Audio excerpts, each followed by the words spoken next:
Il s'agissait pour nous d'écrire l'ouvrage de référence qui n'existait pas, tant pour les personnes publiques en charge de ce service public que pour les opérateurs privés.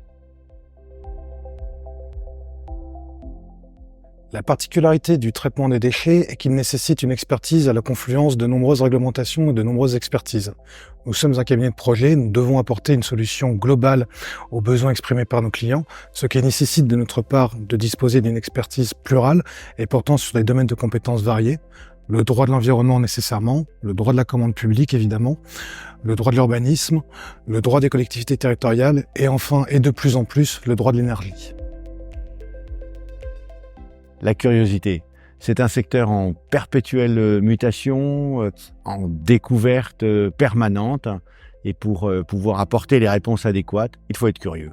Pour ma part, je dirais disposer d'une expertise pointue, polyvalente, dans la mesure où le secteur des déchets fait intervenir de nombreux droits, et enfin d'actualité, puisque le secteur des déchets est également soumis à une inflation législative qui fait que c'est un droit en constante évolution.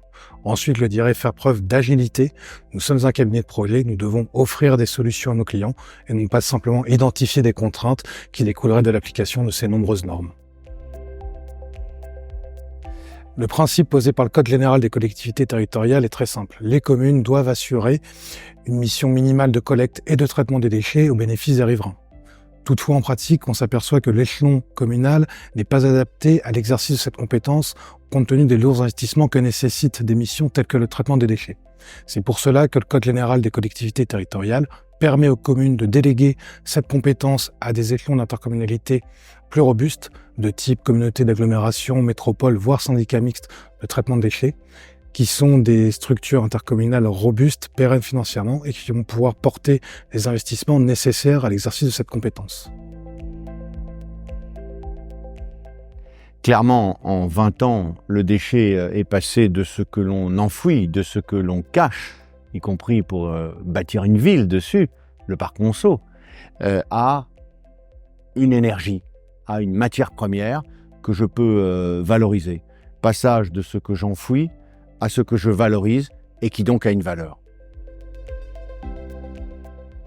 D'abord, essayer de comprendre ce que veulent les élus locaux, les responsables municipaux dans la gestion des déchets de leur territoire, car c'est une politique territorialisée, et puis ensuite intégrer les préoccupations économiques, sociales, financières, politiques aux problématiques juridiques. Nous assistons les collectivités à chaque étape de la mise en œuvre de leurs projets, que ce soit en matière de collecte, de tri et de valorisation des déchets. Nous assistons les collectivités dans la détermination du montage contractuel le plus adapté à la satisfaction de leurs besoins, au moment de la passation et de la contractualisation de ce contrat, lors de l'exécution de ce contrat, et en matière de droit environnemental pour l'obtention de l'ensemble des autorisations administratives et environnementales nécessaires à l'émergence de ces unités de valorisation. Le défi de la rareté, rareté des matières premières, rareté des espaces, rareté des ressources. L'ère de l'abondance est derrière nous. Dans le secteur des déchets, on peut s'apercevoir que l'ensemble des modes de gestion et des montages contractuels sont mis en œuvre, mais dépendent de la compétence effectivement exercée par les collectivités. En matière de collecte des déchets, bien souvent les collectivités restent en régie, c'est-à-dire qu'elles ne font pas appel à un opérateur économique, mais exercent la compétence grâce à leurs propres moyens techniques et humains. L'autre montage contractuel très fréquemment observé en matière de collecte des déchets est le marché public de services. En matière de valorisation énergétique, la régie reste très rare. Moins de 10% des unités de valorisation sont exploitées par la voie d'une régie. 35% de ces unités d'exploitation sont exploitées par voie soit de marché public de services, soit par voie de marchés globaux de performance lorsque des investissements sont nécessaires. Et enfin, plus de 50% des unités de traitement sont exploitées par voie de concession de services publics. Le dossier dont je suis particulièrement fier, indubitablement, c'est le dossier du Valtom, dans la région de Clermont-Ferrand.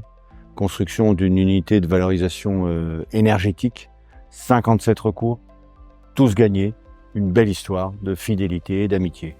Je dirais le syndicat mixte du département de l'Oise, un client historique et fidèle du cabinet, qui a conclu récemment un contrat que je dirais modèle en matière de transition énergétique.